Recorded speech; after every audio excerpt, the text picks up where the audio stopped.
De toutes les façons, la convention collective du secteur de l'enseignement primaire ne sera pas signée le 17 avril prochain. La réunion qui devait préparer le terrain à cet effet n'a pas abouti à la conclusion escomptée.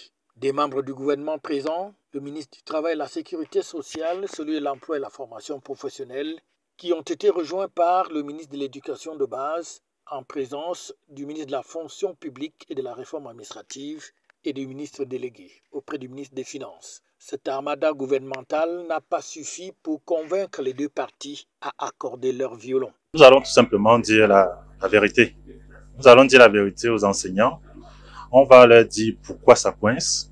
On va leur dire que pour cette fois, nous avons le sentiment que le gouvernement et les enseignants sont du même côté de la table.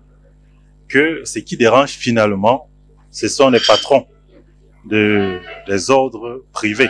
On a entendu tous les Sénats s'exprimer et ils ont beaucoup de réserves sur la dernière mouture que nous avons travaillée. Et donc, nous, au COREC, nous avons pris acte de cet état de fait et tout simplement, nous allons restituer cela à la base.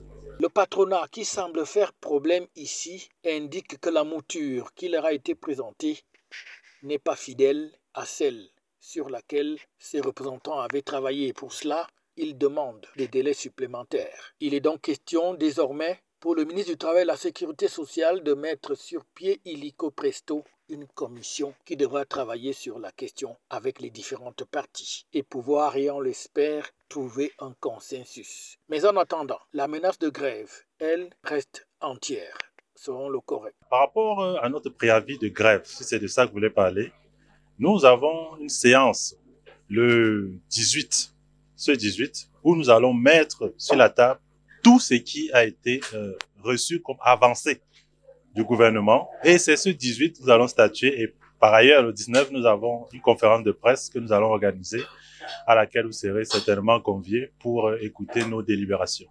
Le ministre du Travail et de la Sécurité sociale ainsi que l'ensemble des membres du gouvernement continuent donc d'appeler les uns et les autres à mettre un peu d'eau dans leur vin pour qu'on n'en arrive pas là. Car, disent-ils, la jeunesse n'a pas besoin de cela, l'éducation non plus. Il faut donc absolument que les uns et les autres retrouvent le chemin du dialogue et ses vertus pour permettre plus de sérénité dans ce secteur très important pour tout le monde.